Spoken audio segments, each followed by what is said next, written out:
대한민국 온 백성들이 아우성입니다. 연이어 들려오는 우한 폐렴 확진자와 사망자 소식은 절망적입니다.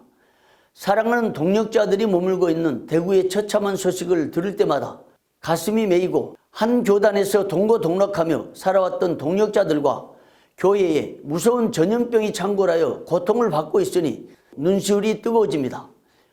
이럴 때 문재인 대통령의 실정을 진단해 보니 억장이 무너집니다. 정부의 실책이 제대로 알려지지 않고 있습니다.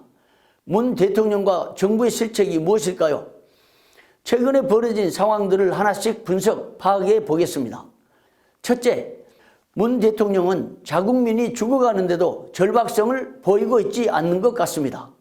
지난달 20일 문 대통령 부부는 청와대에서 영화 기생충 봉준호 감독 등 참석자들과 대화를 나누던 도중 판대수하며 즐거운 시간을 보낸 적이 있습니다. 그걸 두고 일부 언론에서 강한 비판을 보냈습니다. 온 백성들이 아우성인데 짜파구리 파티가 웬 말이냐고요. 온 국민이 아우성치는 국가 위기 중에 그토록 판대수하는 모습을 국민에게 보여주는 것은 대통령으로서 적절하지 못했다는 지적들이었습니다. 둘째, 자국민이 죽어가는 것을 보고도 문 대통령과 청와대는 중국인 입국 금지에 대한 늑장 대처로 많은 국민들에게 의혹을 사고 있습니다. 북한도 중국인 입국을 차단하고 있는데 초기 중국인의 입국을 막지 못해서 바이러스가 퍼진 것을 마치 신천지가 발원지인 것처럼 나무텟하다가 늑장 대처로 많은 국민들에게 의혹을 사고 있습니다. 심지어 문 대통령과 함께하는 민주당 이인영 원내총무는 한중 관계가 우선이라고 할 정도이니 청와대나 민주당은 더 이상 국민을 위한 정당이 아닌 것 같습니다. 문 대통령과 민주당은 그런 식으로 중국의 눈치를 보다가 시진핑이 방문하도록 하여 선거판에 득을 보려는 시도가 아닌가 하는 의혹은 이미 알려진 사실입니다. 셋째, 중국에서 발원한 공포의 바이러스에 대해 미국은 CNN에서 우한 코로나 바이러스라는 명칭을 쓰고 있습니다. 영국도 BBC에서 차이나 바이러스라고 하는데 대한민국 청와대는 중국이나 우한을 뺀 채 코로나19라고 공식 명칭을 정했습니다.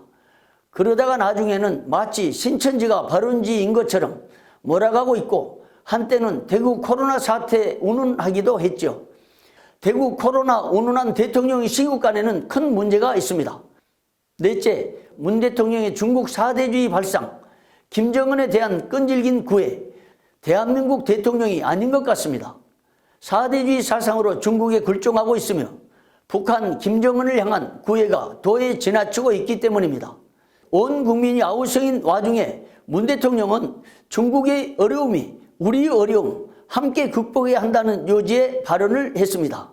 인류애를 발휘하여 관용을 베풀 수는 있지만 시진핑과 중국 정부는 우한 지역에서 교회당을 파괴한 후 성도들을 말살하는 정책을 펼쳐 반기독교성을 보였습니다. 이런 상황에서 중국이 눈치나 보면서 사대주의 발상으로 국정을 시행한 문 대통령의 실책으로 이제는 오히려 중국이 한국을 위험국으로 취급하는 처지가 되고 말았습니다. 더욱이 시진핑은 대한민국 선교사들을 다 처방시켜 하나님을 대적하는 사회주의 독재 정권인데 우리가 그들의 어려움을 함께 나눠야 합니까? 다섯째, 대한민국이 역사적으로 헤아릴 수 없는 중국의 침략을 이겨내고 당당히 세계의 강국으로 우뚝 섰습니다. 문재인 대통령은 지난해 8.15 광복절 기념사에서 남북 협력을 통한 평화 경제를 건설하고 한반도 평화체제를 구축하기 위해 노력하고 있다고 말했습니다. 문 대통령이 그 제안을 하자마자 곧바로 북한의 김정은은 삶은 소대가리도 앙천대소할 노릇이라고 평화했습니다. 그리고 나서는 남조선 당국자들과 더 이상 할 말도 없으며 다시 마주 앉을 생각도 없다고 밝힌 바 있습니다. 그런데도 문 대통령은 3.1절 기념사에서 남북 보건협력을 하자고 제안했습니다. 그런데 놀랍게도 24시간쯤 지나서 김정은은 원산 인근에서 동해상으로 미사일 발사체 2발을 발사했다고 합동참모본부에서 발표했습니다. 정말 기가 막힐 일입니다. 김정은이 아무리 거절해도 계속 도와주겠다는 문 대통령은 마치 김정은 구의 스토커 수준인 것 같고 대한민국의 자존심을 내팽개치고 있으니 문 대통령은 더 이상 대한민국 대통령이 아닌 것 같습니다. 자국민을 제대로 보호하지 못한 무책임 등에 대해 극심한 전염병 사태를 바로 대처하지 못한 무능, 무력, 문 대통령의 행적을 보면 사실상 문재인 정부는 언론을 장악하여 그런 실정 진단은 일부 유튜브 방송 외에는 일체 공개되고 있지 않으니 대통령의 실정을 보면서 한국교회 목회자들은 이제라도 현 시국을 정확하게 파악하고 바른 역사관과 국가관을 바탕으로 대한민국과 한국교회를 살리는 데 앞장서야 합니다. 성경은 국가에 퍼진 전염병이 하나님의 심판의 상징이라고 말합니다. 따라서 한국교회와 세계교회가 이번 기회를 통해 진심으로 회개하면서 하나님의 자비를 구해야 하겠습니다. 우리 모두 통의하고 자복하면서 하나님의 비상한 은총을 구할 때가 아니겠습니까? 우한 폐렴이 하루속히 그치기를 바라면서 다시 한번 하나님의 자비를 구합니다.